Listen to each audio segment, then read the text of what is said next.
अमित शाह 2024 के पहले बिहार में अपना गठजोड़ और मजबूत करने लगे हैं।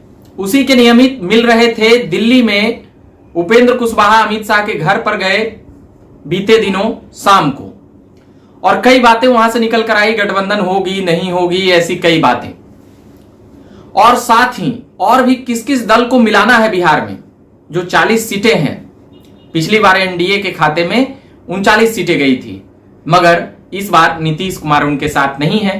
तो यहां और भी कैसे मजबूत घटक को बढ़ाया जाए, उस पर अमित शाह की नजर है।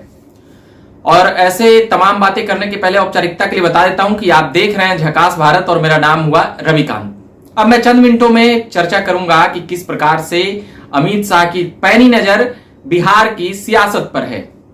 2024 लोकसभा अभी एकदम कह सकते हैं कि मुंह बाए खड़ी है। अब इसमें मात्र 10 महीने बच गए हैं अब इसके चुनाव प्रचार और ऐसी तमाम चीजें जब शुरुआत हो जाएगी 2024 के जनवरी फरवरी से, एक साल बाद 24 लोकसभा एकदम कहेंगे कि अब वो समाप्ति की ओर होगी।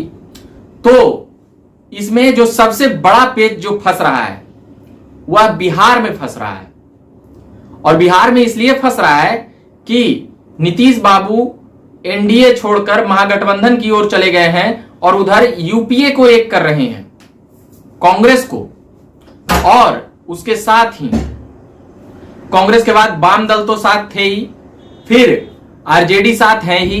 तो जो इसका जो कुल मिलाकर बिहार में वोटिंग परसेंटेज जो बन रहा है वह 2015 विधानसभा की याद दिला रही है। वह वही दौर था जब नरेंद्र मोदी और अमित शाह ने भी खूब प्रचार किए थे, और उसमें परिणाम क्या आया था सबको पता है कि लगभग 3/4 सीटें महागठबंधन की ओर जाते हुए नजर आई थी। वही डर अभी भी है, और जिस प्रकार से नीतीश बाबू ने जातीय जनगणना जो बिहार में जिसकी शुरुआत की है, यह कहा जा रहा है कि इसका ऐतिहासिक असर आने वाले बीते सालों पर पड़ेगा। अलग अलग सोशल साइट पर जातीय जनगणना के लिए चर्चा हो रही है कि सारे राज्य फैक्ट्री, रोजगार, शिक्षा, स्वास्थ्य पर ध्यान दे रही है, मगर बिहार सरकार जातीय जनगणना कराने में लीन है। मगर जो बिहार की राजनीति नहीं, देश भर के कई जगहों की राजनीति, जातियों पर इसका असर चुनाव के वक्त जो पड़ता है वह हम देखते हैं। मगर अभी फिलहाल हम बातों से भटक गए थे। अभी गठजोड़ को लेकर मैं बातें कर रहा था, नीतीश कुमार के कार्यकलाप पर अभी जा पहुंचे थे। तो अभी मैं बात कर रहा हूं उपेंद्र कुशवाहा को लेकर। उपेंद्र कुशवाहा जब से नीतीश कुमार के खिलाफ बागी हुए हैं, तब से कोई भी जो पॉलिटिकल एनालिसिस जो करते हैं और जो तमाम जो राजनीति की जो बातें करते हैं, उसमें ये बातें साफ हो जाती है कि उपेंद्र कुशवाहा किधर जाने वाले हैं। ये कहने वाला विषय नहीं है। पहले भी 1.5-2 महीने पहले भी वह बीजेपी के शीर्षस्थ नेताओं से मिलते हुए नजर आए थे, और यह कहा जा रहा है कि जदयू के भी शीर्षस्थ नेता अमित शाह से मिलने का क्रम जारी रखे हैं। वह कब इसका फायदा होगा?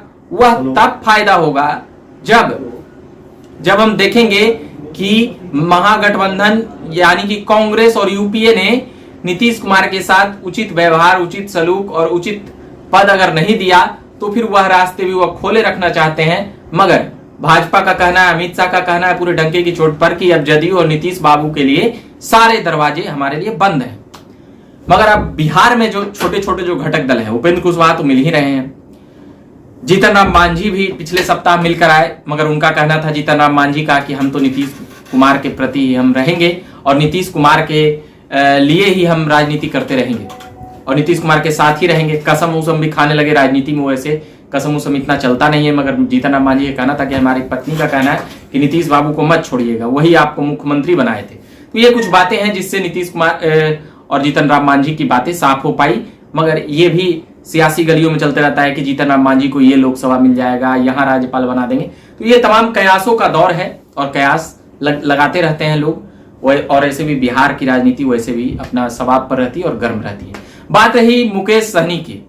मुकेश सहनी भी गाहे बगाहे, उनका भी यह स्टेटमेंट बीजेपी के प्रति जिस प्रकार से वो हमलावर रहते थे वह नहीं रह रहे हैं। उनको भी लग रहा है कि मोदी लहर में एक आध बार लोकसभा हम भी पहुंच ही जाए। यह अंदेशा सबको है कि जो लहर है, जो अभी एक कहा जाता है 14 हो 19 हो 24 में भी कहा जा रहा है कि उधर ही लहर रहेगा। और नरेंद्र मोदी का जो कह सकते हैं कि एक देशव्यापी जो चेहरा है, उसको अभी फिलहाल राहुल गांधी कई बार प्रयास तो कर रहे हैं, मगर वह अपनी इमेज से कह सकते हैं कि नरेंद्र मोदी पर उतना हमलावर नहीं हो रहे हैं। वहीं एक बात यह भी आ रही है कि चिराग पासवान को लेकर कि चिराग पासवान किधर रहेंगे, चिराग पासवान रहेंगे महागठबंधन की तरफ या एनडीए की तरफ। ऐसे कई बार देखा गया है कि चिराग पासवान अभी तक क्लियर नहीं कर रहे हैं, मगर बीजेपी के लिए चुनाव प्रचार करते रहे, मगर उनके चाचा का साफ कहना है कि हम मोदी की तरफ ही रहेंगे। तो ये 4-5 दल थे, 4-5 दल हैं बिहार में, जिनके कुछ वोट प्रतिशत को इधर से उधर करने पर बिहार की समीकरण तोड़ जोड़ कर बन सकती है, बिगड़ सकती है। ये तमाम बातें थी, किस्से और कयास और राजनीति के बातें ये चलते रहेगी। आप बने रहिएगा झकास भारत पर। मेरा नाम रविकांत हुआ। धन्यवाद।